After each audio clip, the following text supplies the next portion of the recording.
Hello friends, and welcome to Gardening with Creekside.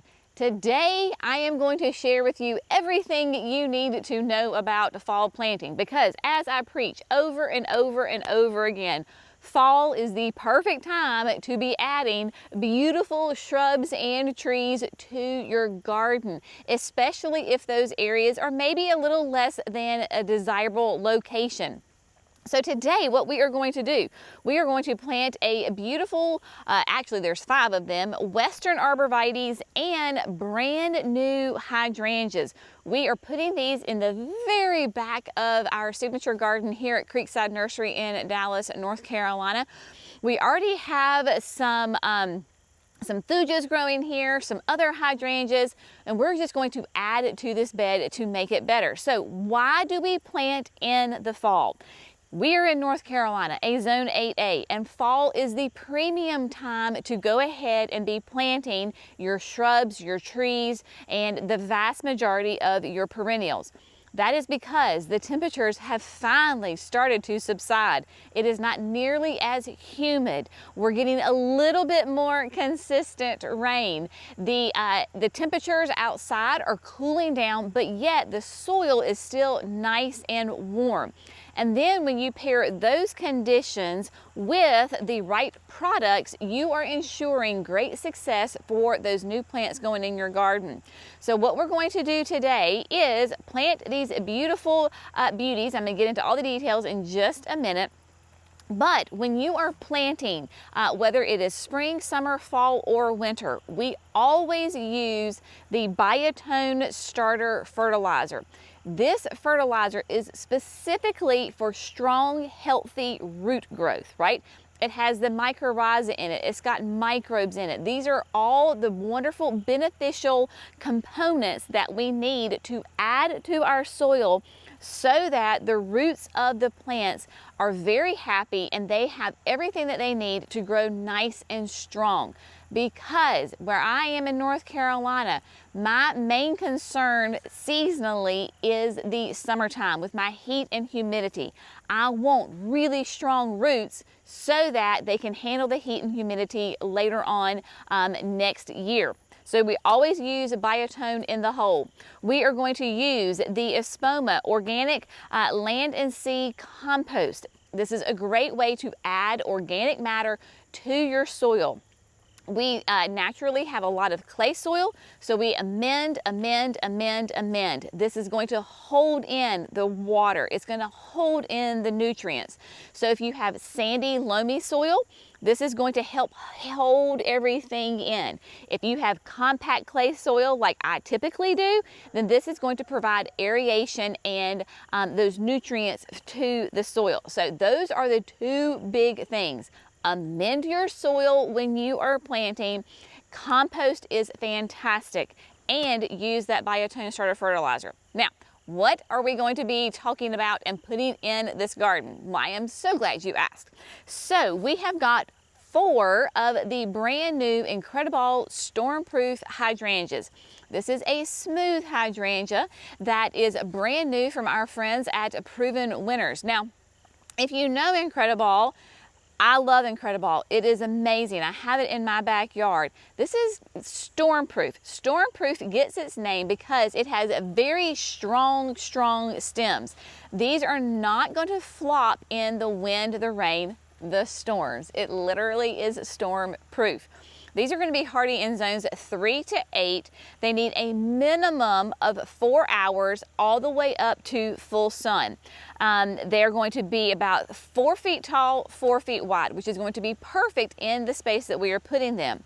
They are disease resistant. They are a native species. Of course, they bloom in, for us, it's going to be late spring, early summer with these color specific white blooms. A beautiful kind of hidden fact that we didn't realize until we actually got our hands on Storm Proof is that it is also a huge pollinator attractor. The honeybees love this plant because it has more of an open, airy habit on the blooms, and those little honeybees were getting in there and just absolutely enjoying it. So we've got 4 Storm Proofs that we're going to add. And then we've got this cutie patootie. We have got 5 of the fluffies. Fluffy is a Western arborvitae that has that gorgeous chartreuse color to it. It will be about anywhere from that 10 to 15 foot range, but it's going to be nice and narrow, roughly about 3 to 4 feet wide, hardy in zones 5 to 8. It is going to grow in this natural pyramidal shape, so we are not going to have to prune it. It is another native species and just has that beautiful color to it. Now in this space, we already have the North Pole arborvitaes. They are a nice, dark, rich green. So we're gonna window pane the fluffies between the North Poles, giving everybody plenty of room to breathe, and then come in front of that and we're going to add the storm proofs. So not only do I have my biotone, I have got my land and seed compost, but I have also got my power planter auger. Y'all, this is kind of a remote part of the garden and we can't really bring in the heavy equipment, the Bobcat with the big auger on it, because the grass is currently growing and we need to keep the machinery off of it. So I've got my power planter, the Jenny's Edition, the 9-inch auger, which is perfect for 2 gallons, 3 gallons, and larger. It has the heavy duty tip on it because this area, while we have amended it, and it still is going to get down in there, and we've got rocks, and I'm sure we've got roots in here, and of course that clay soil. So this makes the planting job so much easier and so much faster than using a shovel, and it actually aerates and fluffs up the soil when we are drilling the holes. So Jerry is with me, so we are going to get this project done, and it is going to be a beautiful transformation here in the back of the signature garden at Creekside Nursery.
My friends, so as easy as that, Jerry and I got the 9 shrubs in the ground. I'm telling you, when you have the right tools and you have your best friend working with you, it makes the job so much more fun and enjoyable and faster.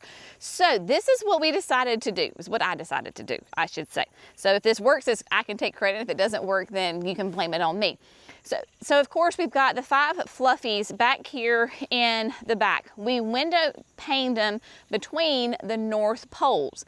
We've got, I would say 4 feet, 5 feet between these plants, and it is totally fine if everybody is super happy and grows nice and big and they start kissing one another, because this is why we planted this garden here in the first place, is because behind us, this is kind of what we call the swamp, the pit. There is a spring going on back here and it stays wet and nasty, so we can't get in there. And then you've got this stuff that grows, right? So it's not very attractive. So the idea is that the North Poles will get the height to them, start coming together. They're a little slow because of course this is not on irrigation, and so they just get the rain. But the fluffies to come in and that beautiful color contrast. See how the sun is hitting this one and it's just like glowing? It is gorgeous. So by having that nice color contrast, even though they are both arborvitaes, having them together, you now will see the North Poles even more. So we've got those 5 that are window paned. Now down here on the corner, we didn't talk about this. We're gonna come down here for a second. The acorns are falling, so I might be like Chicken Little and think that the sky is falling, so hopefully I won't get bonked on the head. But we got the North Poles down here, and then we've got 3 limelight hydrangeas. Now I know that the limelights do not look amazing right now. Someone may or may not have forgotten to come in here and prune them this past winter, and then you got sticks that are coming in here. So they just need a little love. It's fine, they're limelights, they're tough. So we've got these 3 down here that kind of weight this corner, right? Because they'll get nice and big, beautiful heads on them. Love limelights, classic. So the thing what I decided to do was not to put the storm proofs in a line in front of the fluffies. I said, okay, since we have limelights down here, let's go up here on this corner and put the storm proofs in a cluster together. So I was real technical. They are 3 of my feet and a smidge apart from one another. Because remember, ultimately these can get 4 feet wide. So if this comes from on center, comes out 2 feet, this one on center comes out 2 feet, they're gonna come together, and not only they're gonna kiss, they're probably gonna be married. So they're all gonna come together and be all like one plant, which would be fantastic. So we're gonna have this nice big pop of hydrangea stormproof love going on right here, which leaves us a hole down here.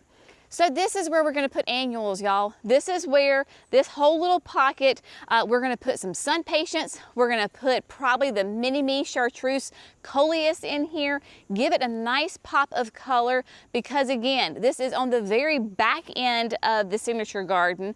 I want a nice explosion of color. Those sun patience do an amazing job. We're doing, I think it was called, is it purple candy? I think that's what it's called. Nice big bold colors, and then you have that chartreuse of the mini-me, which will also echo the chartreuse of the fluffies. Grab people's attention. They're going to draw them out here to see this area. And as I am learning, I want to keep my annuals kind of contained in one area, not right on top of my hydrangeas. I need my hydrangeas to get as much sun as possible. That way they grow nice and full and thick. So if you want to have a little idea of where we are, I was going to have Jerry just kind of pan around. So literally at the very back end, there's a power line above that, like in the back side of the swamp. And then so you can see the signature garden is back here. And then of course the woodland hill is right here. So this kind of gives you an idea of the location of this new developed bed. As I was telling Jerry, Brent and I walk 5 to 6 days a week, and this is one of the little areas we cut through. So now I get to have a beautiful, cute little landscape to walk by every morning. Very excited about this. As far as water, it was interesting. We have not had rain in 2 weeks, I would say. I mean, maybe 3, maybe more than that. And because this area is kind of in the, I don't even say it's in the middle of the hill, but we have a really nice hill right here, and then it comes down, and of course the creek is just right there. This soil was nice and damp. Wasn't waterlogged, wasn't saturated, but it was moist. So that was good, and of course we watered all of the shrubs before we put them in. But having that biotone to get those roots really nice and happy, get them well established before the heat of the summer, makes all the difference in the world. Of course, we'll keep you updated on this. Probably the next time we'll be in here will be in the spring, when we are planting the annuals, maybe before then, because I will need to prune both the limelight hydrangeas and the INCREDIBALL Storm Proof, because it is blooms on new growth as well. So for me, mid to late February is when these guys will get pruned. Obviously the limelights will get a stronger prune than the storm proofs. The storm proofs will just get a little, they'll get a little mini haircut. So anyway, we hope you have found this fun, informative, inspirational. Y'all, again, I'm on a soapbox. Plant in the fall. Fall is the #1 time to be planting your trees, your shrubs, the vast majority of your perennials in your garden. Come July, August, September, you'll be thanking me. So will your plants. All right, y'all have a great day. We'll see you in the next video. Bye, friends.